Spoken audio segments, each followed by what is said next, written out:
Здравствуйте! В эфире передача «Преступление, наказание, закон». В студии Галина Тимофеева. 13-14 мая сотрудники якутской полиции были задействованы в плановых учениях. В столице республики под руководством руководителя УФСБ России по республике Саха-Якутия Александра Барышева состоялись плановые учения. В течение 2 дней якутский гарнизон полиции отрабатывал легендированные водные. Равняйсь! Смирно! Вольно! Только что поступила вводная. В районе ДСК произошел диверсионный акт, захвачена воинская часть, склад с оружием, склад вооружения, захвачены заложники. Были проведены различные мероприятия. В частности, 14 мая проводились учения в измерительном пункте воинской части, расположенной в районе ДСК. По результатам учений действиям полиции была дана положительная оценка. В настоящее время в городе Якутске проводится операция «Охотник». С 8 по 17 мая текущего года на всей территории Республики Саха-Якутия, в том числе на административной территории города Якутска, проводится оперативно-профилактическое мероприятие «Охотник». Цели и задачи данного мероприятия – соблюдение правил охоты, надлежащее хранение, транспортировка огнестрельного оружия, выявление незаконного оборота оружия, а также правила поведения в лесу и санитарных норм. А также будут проводиться совместные рейды совместно с Департаментом охотхозяйства на административной территории охотугодьях города Якутска по выявлению нарушений в сфере оборота оружия, а также природоохранного законодательства. В ходе операции с 8 по 14 мая изъято 43 единицы оружия, проверено 102 владельца. Совместно с Департаментом охотничьего хозяйства выявлено 5 нарушений. По статье 8.37 Административного кодекса за охоту без лицензии. Операция будет продолжаться до окончания сезона охоты. Сотрудники отдела по экономической безопасности и противодействию коррупции столичной полиции привлекли к уголовной ответственности предпринимателя за торговлю контрафактной водкой. Сотрудники столичной полиции выявили факт торговли водкой кустарного производства в магазине «Первый» по улице Пионерская. Сотрудники отдела по борьбе с экономическими преступлениями и противодействию коррупции совместно с участковыми отдела полиции номер 3 выявили, что в этой торговой точке реализуются спиртные напитки с поддельными акцизными марками. Мало того, что алкоголь в этом магазине продают в ночное время, проверка товара у первого же покупателя показала, что упаковка бутылки не соответствует госстандарту. Спасибо. Это федеральная специальная марка называется. Федеральная специальная марка. Да. И вот здесь она подделанная, да? Что вы заключили? Ну как, сейчас мы не можем, но признаки-то есть. Признаки подделки есть. Все, да, вот А признаки. с пробкой там что не так? Ну он как бы идет, получается, официально, так, ну, Они, мы в налоговой нигде не числимся никак. видите, вот здесь пороны, вот, это уже этот. Видите? Ну здесь, видите, трещина. Трещина говорит о том, что... Укупорены, да, в кустарных условиях.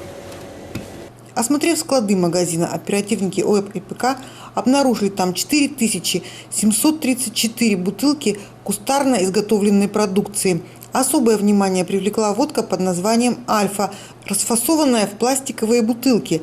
Разливать 40-градусный алкоголь можно только в стекло, так как спирт растворяет пластик. И попробовав такую химическую настойку, можно отравиться. Эти бутылки явно имеют кустарное происхождение, и какой суррогат плещется внутри полиэтиленового баллона, знает только нелегальный умелец. Поэтому, встретив в продаже подобный товар, убедительно просим его не покупать.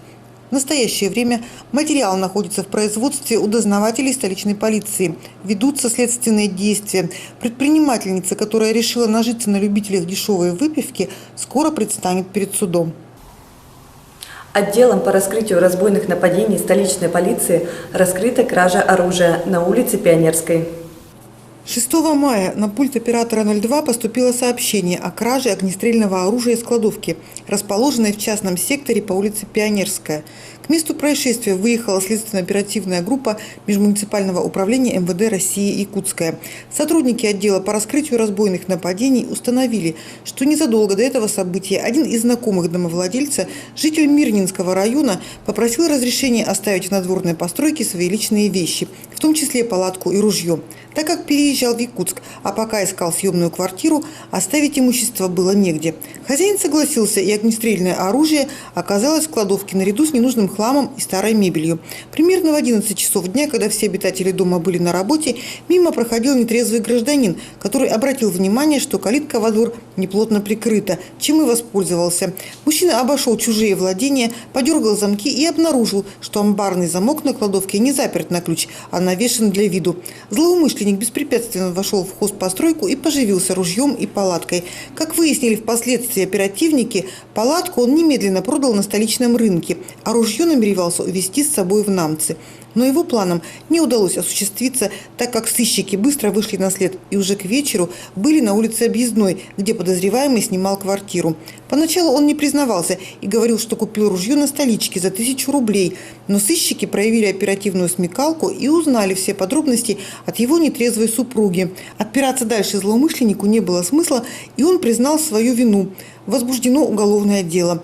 Кроме этого, составлен протокол на безответственного владельца оружия, который бросил винтовку мало того, что без обязательного сейфа, так еще и в незапертой кладовке. Сотрудниками дознания отдела полиции номер 3 возбуждено уголовное дело в отношении мужчины, угрожавшего убийством гражданам из-за нарушения договорных отношений. В отдел полиции номер 3 поступило заявление о том, что в одном из домов по улице Богдана Чижика мужчина угрожает людям пистолетом.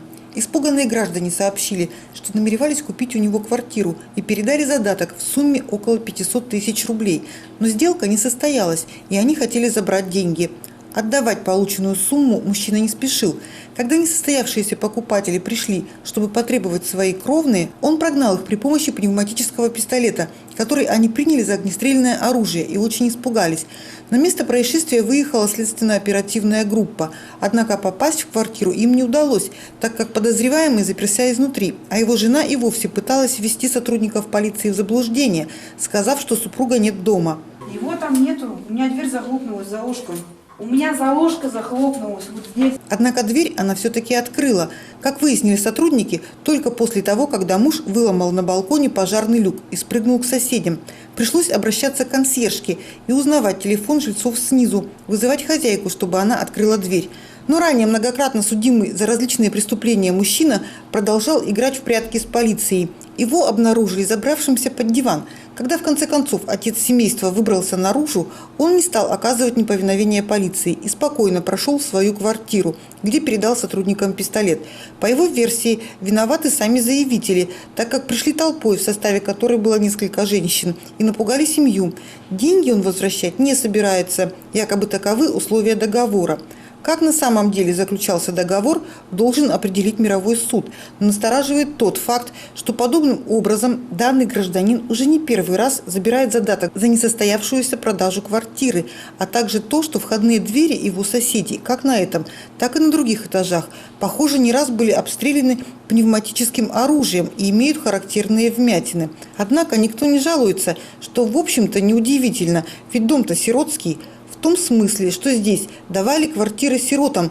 Интересно, не у них ли сам подозреваемый и его родственники купили здесь квартиры? И какие суммы заплатили, если заплатили вообще? Ведь заступиться за сироту некому. Весной в Якутске часто похищают велосипеды. Чтобы не лишиться транспортного средства, никогда не оставляйте технику на улице, даже если вы на минутку заскочили в магазин. Для кражи оставленного без присмотра велосипеда этой минутки хватит злоумышленнику с лихвой. Не стоит уповать и на противоугонные тросы. Если изделие китайского производства, имеющий определенные навыки вор, может сорвать его голыми руками. Но и достаточно прочный трос не является гарантией безопасности.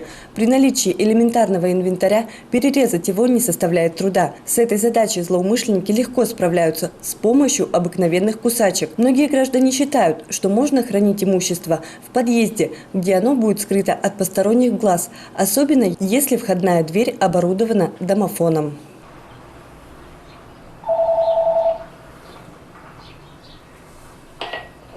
Здравствуйте, откройте, пожалуйста, дверь. Я ключ забыл дома. Как видим, практика показывает, что открыть домофон очень просто. Стоит позвонить в любую квартиру и представиться почтальоном, сантехником или соседом, забывшим ключи, как сердобольные жильцы немедленно открывают дверь. Праздношатающиеся воры, которые зачастую нигде не работают, прочесав несколько подъездов, обязательно найдут чем поживиться. Похитить технику с лестничной площадки так же легко, как и с улицы, оборвав непрочный трос, либо перекусив его при помощи подручных средств. Поэтому обязательно сохраняйте документы на велосипед. Сделайте несколько фотографий своего транспортного средства, чтобы в случае кражи вы смогли доказать его принадлежность именно вам. Убедительно просим горожан не оставлять вещи без присмотра. Заводите велосипеды в квартиру. Используйте для хранения прихожую или балкон. Граждане должны помнить о том, что несут ответственность за сохранность своего имущества. 27 апреля в 8:00 двое неизвестных похитили терминал оплаты сотовой связи из магазина «Север», расположенного на улице Бабушкина, 2. Лиц, владеющих какой-либо информацией, просим позвонить по указанным телефонам. На этом наша передача окончена. Всего вам доброго. До новых встреч в эфире.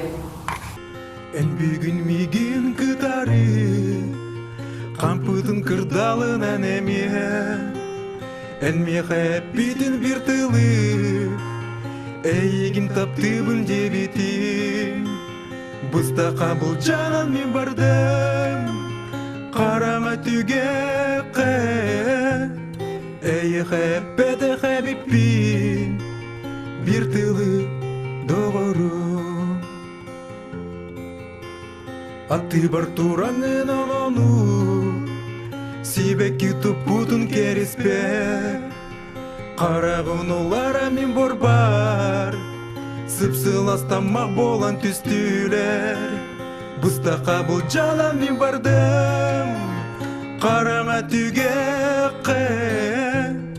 Әйіғі бәді қәбіппін, бір тылы доғырым.